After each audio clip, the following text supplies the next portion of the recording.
Hello students, welcome back to my channel. Let's continue with the chapter electricity. In the last video we were discussing about resistivity, right?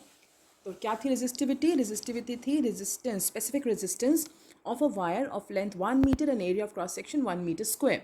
And it only depends on nature of material and to some extent on the temperature.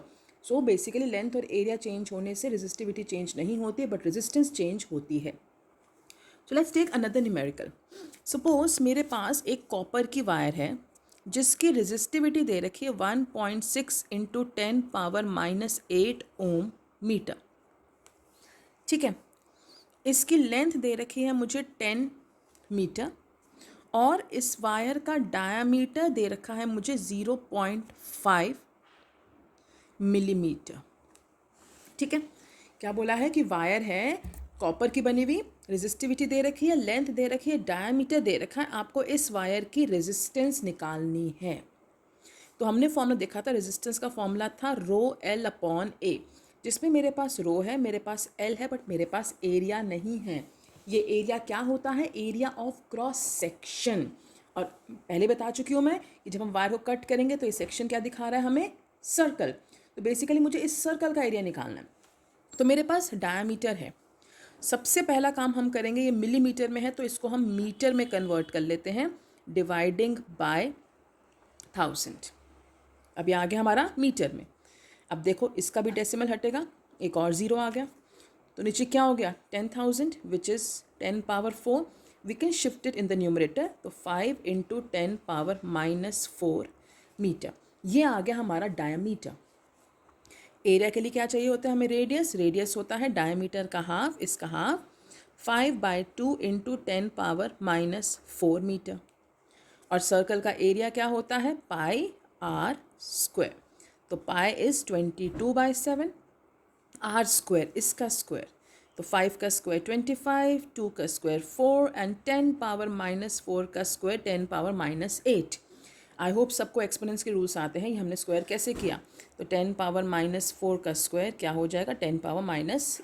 ठीक है, तो क्या किया मैंने? पहले diameter को metre में convert करने के लिए 1000 से डिवाइड किया, एक डेसिमल इसका हट गया, तो ये आ गया डायमीटर 5 इंटू 10⁻⁻4. फिर निकाला मैंने रेडियस. रेडियस होता है डायमीटर का हाफ. फिर मैंने एरिया निकाल लिया, एरिया आ गया. नाउ मुझे निकालना है रेजिस्टेंस, राइट? नाउ मुझे निकालना है रेजिस्टेंस. रेजिस्टेंस क्या होती है? क्या है रेजिस्टेंस? देखो फॉर्मूला है हमारे पास, R is equal to rho L upon A. R निकालना है मुझे. रो की वैल्यू है 1.6 इंटू 10⁻⁸. एल हमें 10 दे रखा है, अपॉन एरिया. एरिया क्या है हमारा? ये 22/7, तो 7 ऊपर जाएगा, 25/4, 4 ऊपर जाएगा, और साथ में 10⁻⁸. ठीक है, अब देखो कितना इजी हो गया. ये पार्ट तो एज इट इज कट गया, इसका भी डेसिमल हटेगा, इस जीरो से कट जाएगा. देखो बेसिक मैथ्स आपको आनी चाहिए. क्या बचा? 16 इंटू 7 इंटू 4 अपॉन 22 इंटू 25. अभी भी 2 से जाएगा, ये 11, कितना हो जाएगा? ये 8. तो कितना आएगा ये?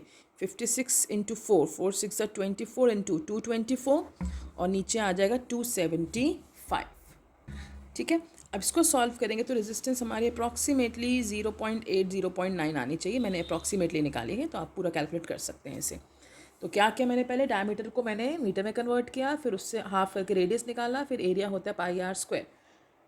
नाउ रेजिस्टेंस का फॉर्मूला है रो एल अपॉन ए. रो दे रखा था, एल 10 था, एरिया क्या था नीचे 22/7 ऊपर गया, इंटू 25/4 ऊपर गया, और साथ में 10⁻⁸. ये कैंसिल हुआ, ये डेसिमल इससे कैंसिल हो गया. We are left with 16 7 4 and नीचे 22 इंटू 25. सिंप्लीफाई किया, आंसर आ गया. क्लियर? ठीक है, चलिए अब आगे बढ़ते हैं नेक्स्ट टॉपिक पे. नेक्स्ट टॉपिक बहुत इंपॉर्टेंट टॉपिक है, सीरीज एंड पैरेलल कॉम्बिनेशन. इस वीडियो में इसका इंट्रोडक्शन समझेंगे एंड नेक्स्ट वीडियो में हम इनके क्वेश्चंस एंड फॉर्मूले देखेंगे.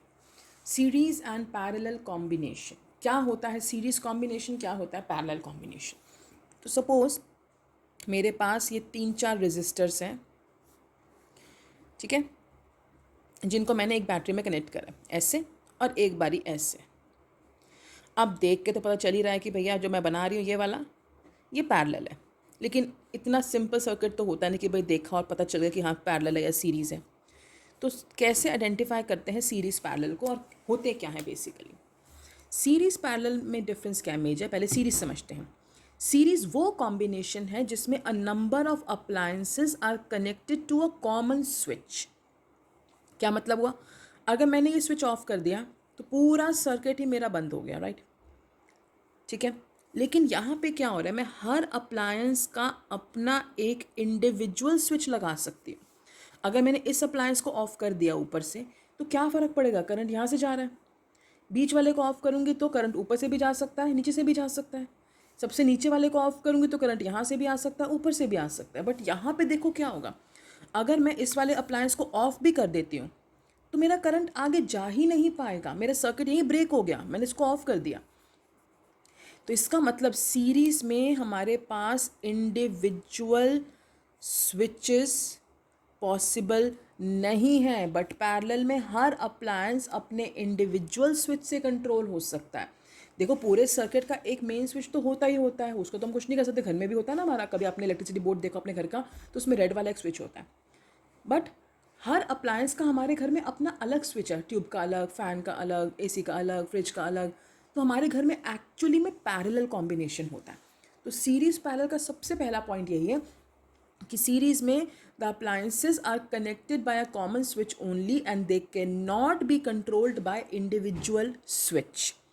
बट पैरेलल में each appliance has its own individual switch. Second, मान लो इन तीनों में से कोई भी एक अप्लायंस ख़राब हो गया, सेकंड वाला ख़राब हो गया, तो सर्किट तो यहीं ब्रेक हो गया, ये तो काम ही नहीं कर रहा, करंट आगे ही नहीं जा पाएगा। मतलब सीरीज़ में अगर एक अप्लायंस ख़राब हो जाता है तो बाकी सारे भी काम करना बंद कर देते हैं। So if one appliance stops working, rest all stop working. But parallel में ऐसा नहीं है। अगर कोई भी एक अप्लायंस, मान लो ये ऊपर वाला ख़राब हो गया, तो करंट यहाँ से जा सकता है ना। अगर ये ख़राब भी हो गया तो ऊपर से ये वाला काम नहीं कर रहा, बट सर्किट में करंट ऐसे फ्लो करके यहाँ आ सकता है, यहाँ से फ्लो करके आ सकता है। तो अगर इसमें एक अप्लायंस ख़राब हो गया तो rest all still keep on working. तो ये दो मेजर पॉइंट्स ऑफ डिफरेंसेस हैं कि इसमें इंडिविजुअल स्विच पॉसिबल नहीं है, इसमें हर अप्लायंस का अपना इंडिविजुअल स्विच होता है। इसमें अगर एक अप्लायंस ख़राब हो गया तो बाकी सारे अपने आप काम करना बंद कर देंगे, लेकिन इसमें अगर एक अप्लायंस ख़राब हो भी गया तो बाकी सारे फिर भी चलते रहेंगे। थर्ड पॉइंट, सीरीज़ में हर अप्लायंस के पास सेम करंट होता है। जितने भी अप्लायंस में लगाती जाऊंगी सबके पास सेम करंट है। बट पैरेलल में वोल्टेज सेम होती है, सबके पास सेम पोटेंशियल डिफरेंस। अगर 20 वोल्ट आ रहा तो यहाँ भी 20, यहाँ भी 20, यहाँ भी 20। यहाँ पे करंट अगर 5 एम्पेयर तो यहाँ भी 5 एम्पेयर, 5 एम्पेयर, 5 एम्पेयर। तो in series all the appliances have a common या same current, but in parallel the appliances have same potential difference. Series में हम आगे देखेंगे कि ओवरऑल रेजिस्टेंस जितने भी अप्लायंसेस में लगाती जाती हूँ रेजिस्टेंस बढ़ती जाती है।